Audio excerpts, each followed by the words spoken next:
बैसत नबवी सल्लल्लाहु अलैहि वसल्लम से चंद साल पहले की बात है कि जैसे ही जुल्क़ादा का चांद तुलू हुआ, जजीरा नुमा अरब के मुख्तलिफ गोशों से अरब सांडनी सवारों का एक तूफान उमड़ पड़ा, जो हर साल हज से पहले उक्काज़ के मेले में शिरकत के लिए आते थे।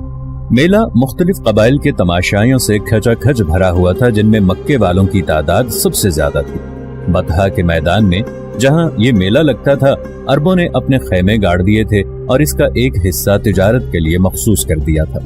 इस हिस्से में ताजिरों ने खैमों के सामने अपनी दुकानें आरास्ता की थीं, जिनमें हिजाजी मसनूआत बहुत कम और शाम और यमन की वो मसनूआत बकसरत थीं जो मक्के और इसके कुर्बो जवार के लोग जाड़े और गर्मी के सफरों में लाए थे। दुकानों पर मर्दों और औरतों का झमगटा था, जो अपनी अपनी पसंद की चीजें खरीद रहे थे। औरतें ज्यादातर कपड़ों की दुकानों पर थीं, मुख्तलिफ रंग और मुख्तलिफ बनावट के कपड़े उठाती, उन्हें उलट पलट के देखती और शामो यमन के बने हुए इन नजर फरेब कपड़ों में से जो कपड़ा उन्हें पसंद आता खरीद लेती। इनमें से अगर कोई तरहदार हसीना होती तो बेफिक्रे नौजवानों और पुख्ताकार मर्दों को अपनी तरफ खींच लेती, जो बज़ाहिर तो खरीदारी के लिए आते, लेकिन दरअसल कपड़ों और सामान से ज्यादा उन्हें उस काफिर अदा के हुस्नो जमाल से आसूदा होने का शौक बेचैन करता था। इन दुकानों के करीब ही ऐशो नशात के अड्डे थे, जहां दिन को उमूमन और रात को खुसूसन नौजवानों की भीड़ सी लगी रहती। इन महफिलों में अरब की फितना फरोश औरतें भी बेतकल्लुफ शरीक होती थीं। रात के रूमानी अंधेरों में बिसाते तरब बिछाई जाती और अरब के मनचले जामो सागर से खेलने लगते। नशे की तरंग के साथ साथ जबान की बागें भी ढीली छोड़ दी जाती और हर तरफ फिक्रेबाजी, छेड़छाड़ और धींगा मुश्ती का बाजार गर्म हो जाता, और ये सिलसिला अक्सर व बेशतर उन लड़ाइयों पे जाके खत्म होता था जिनकी आग मुद्दतों सुलगती रहती। एक दिन मेले में एक शायर अपना कसीदा पढ़ने खड़ा हुआ। पहले उसने तशबीब सुनाई, फिर फखरिया अंदाज में अपने और अपने कबीले की मदहो तौसीफ की, और इसके बाद अपने कबीले की हज्व में अशआर पढ़े जो गुज़श्ता साल उसके कबीले से शिकस्त खा चुका था। शायर के चारों तरफ लोगों का हुजूम था। तशबीब पर सबने दाद दी, लेकिन मुफाखरत पर कुछ लोगों ने खुशी से तालियां बजाईं और कुछ नाक भौं चढ़ाने लगे। और जब वो अपने हरीफ कबीले की मजम्मत पर आया तो मवाफिक व मुखालिफ आवाजें तहसीन और नफरी की चीखों से बदल गईं और तलवारें म्यान के पर्दों से निकल आई। कसीदा खत्म होने के बाद एक कार आजमूदा बुजुर्ग उठा और बिखरे हुए नौजवानों को समझा बुझा के उनका जोश ठंडा किया। कसीदा सुनने वालों में एक नौजवान भी था, उम्र 20 साल से कुछ ज्यादा, मजबूत कसरती जिस्म, बाला बुलंद इतना कि मजमे में सबसे नुमाया, और रंग मैदा और शहाब। शायर कसीदा पढ़ रहा था और वो झूम रहा था, गोया सुखन फहमी का बहुत ही पाकीज़ा और बुलंद मजाक रखता है। लोगों की चीखों पुकार में उसने कोई हिस्सा न लिया, इसलिए कि उसे शायर और उसके कबीले की मुफाखरत से कोई गरज न थी, न उसके हरीफ कबीले की मजम्मत से कोई वास्ता। वो न उस कबीले से ताल्लुक रखता था न इस कबीले से, बल्कि शायद वो दोनों कबीले उसके वतन से कोसों दूर के थे। अगर उसे दिलचस्पी थी तो उन अशआर से जो वो सुन रहा था। शायर ने जब अपना कसीदा खत्म किया और इस अक्लमंद बुजुर्ग ने मजमे को आशती और सलामती की तलकीन की, तो वो भी चुपचाप बैठ रहा। हंगामा फुरू होने के बाद वो उठा और अपने दोस्तों के साथ वहां से चल पड़ा, और इस कदर तेजगाम था कि साथ चलने वाले हाँपते जा रहे थे। उन्होंने उसे बातों में लगाना चाहा कि शायद इसी तरह उसकी रफ्तार कुछ सुस्त हो जाए, लेकिन ये कोशिश भी अकारत गई। बात ये थी कि बुलंद कामती की वजह से उसका कदम ही लंबा पड़ता था और आहिस्ता चल ही न सकता था। होते होते बातों में शिद्दत और करख्तगी पैदा हो गई।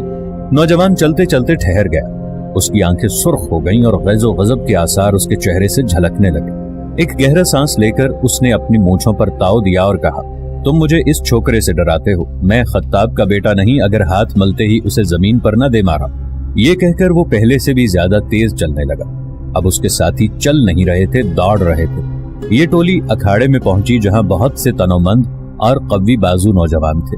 उस वक्त एक जोड़ छूटी हुई थी और एक पहलवान दूसरे पहलवान को पछाड़ के उसके सीने पर चढ़ा बैठा था। उमर इब्ने खत्ताब को अपनी तरफ आते देखकर लोगों ने रास्ता छोड़ दिया और कुश्ती लड़ने वाले भी अलग अलग होकर तमाशाइयों के साथ खड़े हो गए। उन्हें यकीन था कि उमर तमाशा देखने नहीं, कुश्ती लड़ने आया है। उमर ने हाजरीन पर निगाह दौड़ाई। उसके चेहरे पर अभी तक गुस्से के आसार थे। उस नौजवान पर नजर पड़ते ही जिसके मुताल्लिक रस्ते में बातें हो रही थीं, उमर ने उसे मुकाबले की दावत दी। नौजवान मुस्कुराता हुआ आगे बढ़ा और मजमे के वस्त में खड़ा हुआ। नाजरीन, आगे बढ़ने से पहले कमेंट सेक्शन में हमें अपनी आरा से जरूर आगाह कीजिएगा कि आपको हमारी ये सीरीज कैसी लग रही है। आइंदा आने वाली इक़्तिसाद से बाखबर रहने के लिए हमारे चैनल को सब्सक्राइब कर लें और साथ मौजूद बेल आइकॉन को जरूर क्लिक कर लें। शुक्रिया। उसे अपने ऊपर एतमाद और अपनी जिस्मानी ताकत पर भरोसा था। इससे पहले उसने उमर से कुश्ती नहीं लड़ी थी। वो अपने कबीले के साथ पहली बार उकाज के मेले में आया था, लेकिन जब से आया था हर मुकाबले में कामयाब हो रहा था। वो कामत और जसामत में भी उमर के करीब करीब ही था। उमर आगे बढ़ा और दोनों में कुश्ती शुरू हो गई। बदवी नौजवान की फुर्ती और दाव पेच देखकर खलकत का अजदहाम होने लगा और इतने तमाशाई जमा हो गए कि इससे पहले कभी ना हुए थे। आसपास की लड़कियां भी इस जोड़ का नाम सुन के आ गईं। उन्हें बड़ी बेसब्री से कुश्ती के फैसले का इंतजार था, इसलिए कि और लोगों की तरह वो भी जानती थीं कि गुज़श्ता मुकाबलों में इब्ने खत्ताब को कभी नाकामी का मुंह नहीं देखना पड़ा। लेकिन जब से ये बदवी नौजवान आया था, बराबर अपने हरीफों को पछाड़ रहा था और लोगों के दिल में ये ख्याल आने लगा था कि शायद ये उमर को भी पछाड़ दे। चुनाचे इस सिलसिले में बहुत सी शर्तें बदी जा चुकी थी।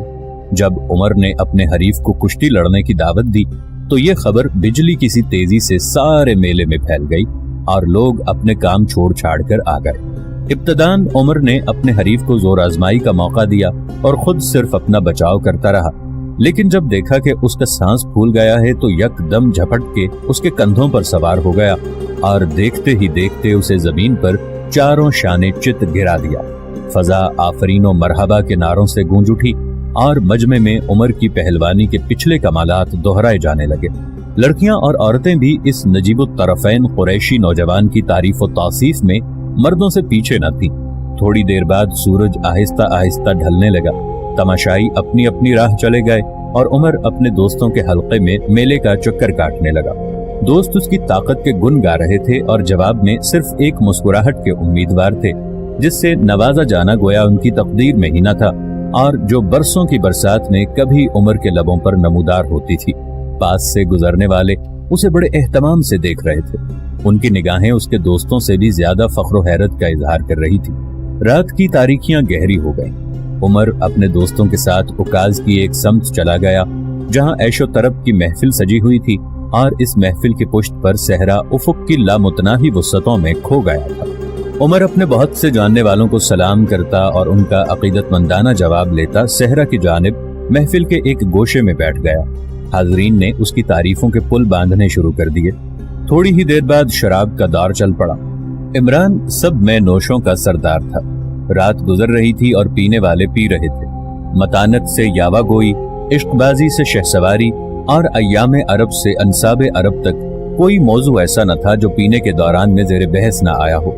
उमर इस गुफ्तगू में बढ़ चढ़ के हिस्सा ले रहा था। शराब ने उसकी जबान की गिरहें खोल दी थी और वो हर मौजू पर बड़े माहिराना अंदाज में रोशनी डाल रहा था। बदवी पहलवान पर फतह पाने की खुशी ने उसकी कुव्वत गोयाई को और चमका दिया था। बातों बातों में किसी दोस्त ने एक शहसवार का जिक्र छेड़ दिया जो आज दोपहर से पहले उसे नजर न आया था और जिसके घोड़े के सुम जमीन का सीना चाक किए देते थे।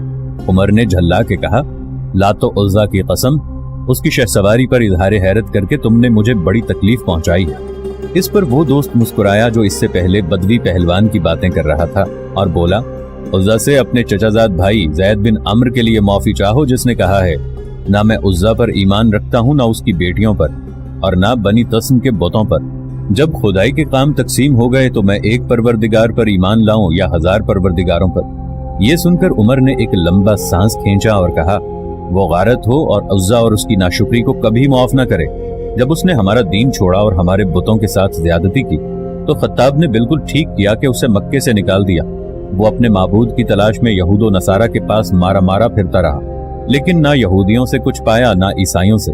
उसे ज़ोम था कि वो अपने बाप इब्राहिम के दीन पर है और अगर कहीं खत्ताब उसे मेरे हवाले कर देता तो मैं उसे जान से ही मार डालता। इसके बाद गुफ्तगू ने संजीदगी अख्तियार कर ली। दूसरे दिन 10 बजे के करीब उमर अपने दोस्तों से फिर मिला। वो उस वक्त कल की कुश्ती का जिक्र कर रहे थे और उमर ने इसमें अपनी जिस महारत का मुजाहरा किया था उसे सराह रहे थे। उनकी ख्वाहिश थी कि उमर अपने हरीफ को अगर एक बार और पछाड़ दे तो फिर उस बदवी पहलवान के लिए अखाड़े का रुख करना मुश्किल हो जाए, लेकिन उमर ने अपने दोस्तों की मुखालफत की। उसकी राय में उनकी ये बात बहादुरी के खिलाफ थी कि वो फातेह होकर फिर अपने हरीफ को मुकाबले की दावत दे। अलबत्ता अगर उसका हरीफ दोबारा उससे कुश्ती लड़ना चाहे तो एक लम्हे का तवक्कुफ किए बगैर उसकी दावत कबूल कर लेगा। मेला अब जल्द खत्म होने वाला था। 3 दिन के बाद लोग उक्काज से रुखसत होकर काबे के तवाफ की तैयारी के लिए मजन्ना जाने वाले थे, जहां हर कबीले को अपने बुत के हुजूर नजर पेश करनी थी और कुर्बानी से फरागत पाने के बाद जुल्मजाज जाना था कि अरफात की चढ़ाई चढ़ने के लिए कील कांटे से लैस हो जाएं। मजन्ना जाने से पहले ये 3 दिन जायरीन के लिए बड़ी मसरूफियत के दिन थे। उन्हें हज की तैयारी करनी थी, इसलिए वो अब किसी किस्म के खेल तमाशे में दिलचस्पी न ले सकते थे। ये 3 दिन भी गुजर गए और बदवी पहलवान ने इब्ने खत्ताब को एक नाकाबिले शिकस्त सुतून पाकर हार मान ली। लोग उक्काज से रुखसत होने की तैयारी करने लगे। उमर इस तैयारी में भी पेश था। दोपहर के वक्त उसने अपने गुलाम को घोड़ा लाने का हुक्म दिया।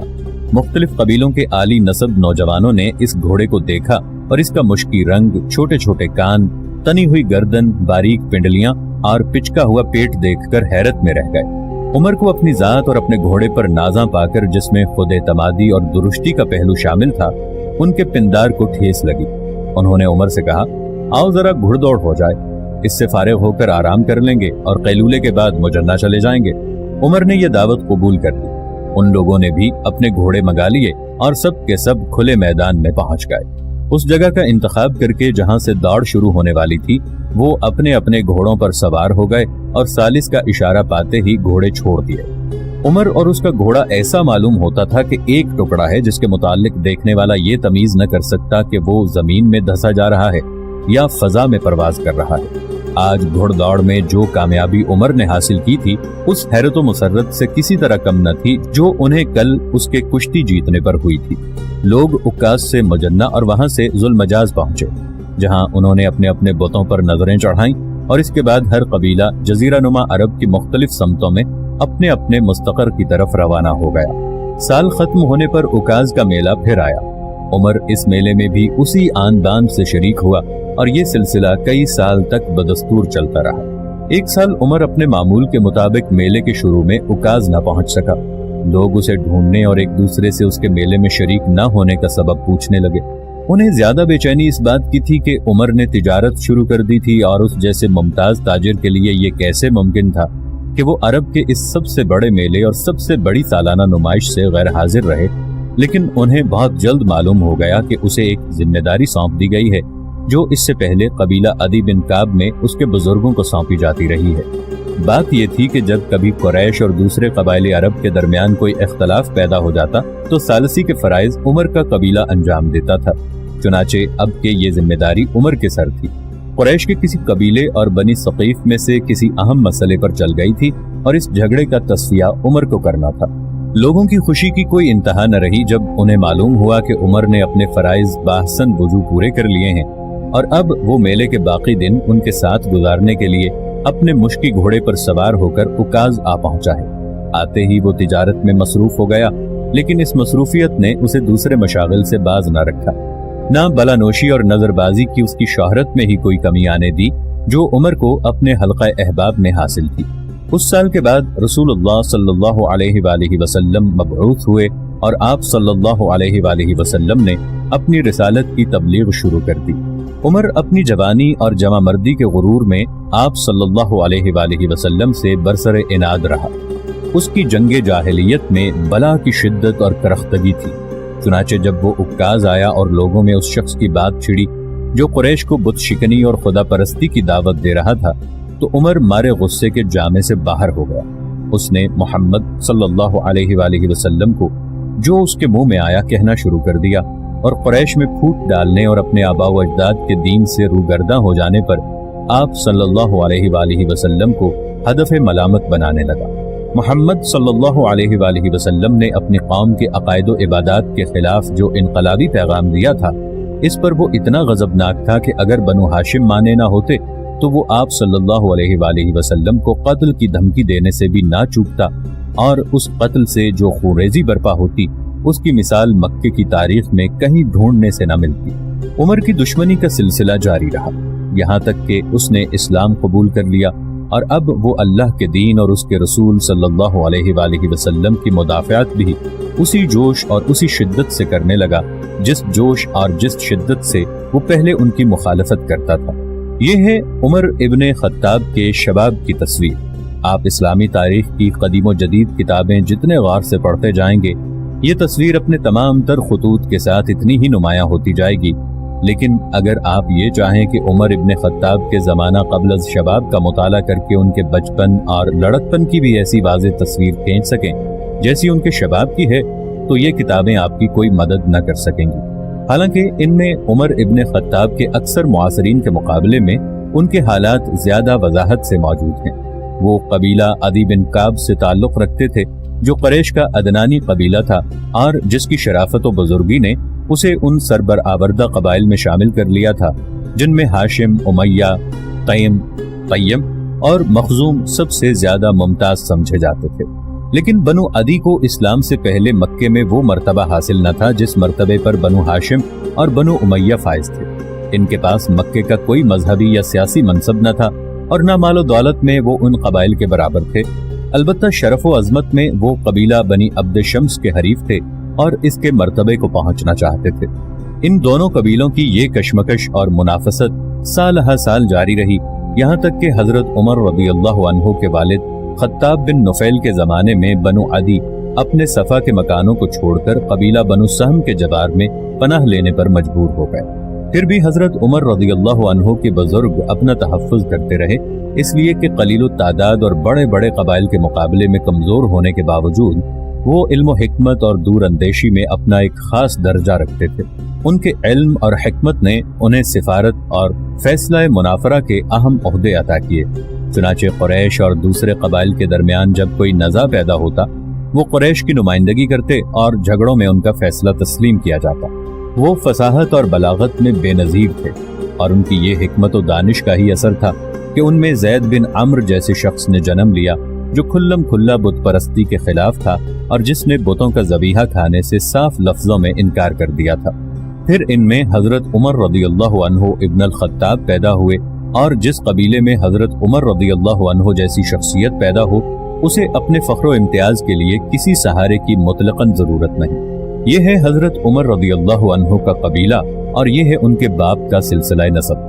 خطاب بن نفیل بن عبد العزا بن رباح بن عبداللہ ابن قرط بن رزاح بن عدی بن کا۔ عدی مرہ کے بھائی ہیں جو 8ویں پشت میں رسول اللہ صلی اللہ علیہ وآلہ وسلم کے جد تھے۔ مادری سلسلہ نسب یہ ہے: حنتمہ بنت ہاشم بن المغیرہ بن عبداللہ بن عمرو بن مخزوم۔ خطاب اپنی قوم میں ممتاز حیثیت رکھتے تھے، لیکن نہ ان کے پاس دولت و ثروت تھی نہ حدم و خشم۔ ایک دفعہ حضرت عمر رضی اللہ عنہ نے عمرو بن عاص رضی اللہ عنہ کو، جو اس وقت مصر کے گورنر تھے، ایک خط لکھا جس میں ان سے مصر کے محاصل کی تفصیل طلب کی۔ عمرو بن عاص رضی اللہ عنہ یہ خط پڑھ کر طیش میں آ گئے اور جواب میں لکھا: خدا کی قسم اگر میرے لیے آپ کی خیانت جائز بھی ہوتی تو بھی میں ایسا نہ کرتا، اس لیے کہ ہم ایسے حسب و نسب کے مالک ہیں جسے دیکھ کر ہم آپ کی خیانت سے بے نیاز ہو جاتے ہیں۔ آپ نے فرمایا ہے کہ آپ کے پاس وہ مہاجرین اولین ہیں جو مجھ سے بہتر ہیں۔ اگر ایسا ہے تو خدا کی قسم اے امیر المؤمنین، نہ میں آپ کا دروازہ کھٹکھٹاؤں گا نہ آپ کے لیے اپنے دروازے کا قفل کھولوں گا۔ عمرو رضی اللہ عنہ بن عاص کا غصہ اس حد کو پہنچ گیا تھا کہ جب محمد رضی اللہ عنہ بن مسلمہ حضرت عمر رضی اللہ عنہ کی طرف سے ان کے محاسب بنا کر بھیجے گئے تو انہوں نے کہا: خدا کی لعنت ہو اس گھڑی پر جب میں عمر کی حکومت میں گورنر بنایا گیا۔ اللہ کی قسم میں نے عمر اور ان کے باپ دونوں کو اس حال میں دیکھا ہے کہ ان کے جسم پر ایک بہت ہی گھٹیا کپڑے کا چوغا ہوتا تھا جو بمشکل گھٹنوں تک پہنچتا تھا، اور ان کی گردن پر خشک لکڑیوں کا گٹھا، لیکن عاص بن وائل حریر و دیبا کا لباس پہنتے تھے۔ اس کے جواب میں محمد بن مسلمہ نے کہا: عمرو اس قدر بے آپے نہ ہو، عمر تم سے بہتر ہیں، اب رہا ان کے اور تمہارے باپ کا سوال، سو وہ دونوں جہنم میں ہیں۔ خطاب نہایت سنگ دل اور بے رحم تھے۔ اپنے زمانہ خلافت میں ایک دفعہ حضرت عمر ایک ایسی جگہ سے گزرے جہاں درختوں کا جھنڈ تھا اور جسے سجنان کہتے تھے۔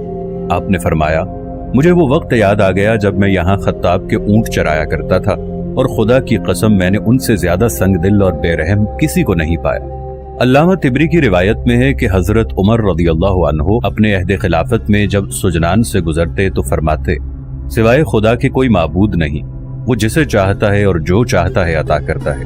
ایک وہ دن تھا جب میں اس وادی میں نمدے کا کرتا پہنے خطاب کے اونٹ چرایا کرتا تھا اور ان کا دل بہت سخت تھا۔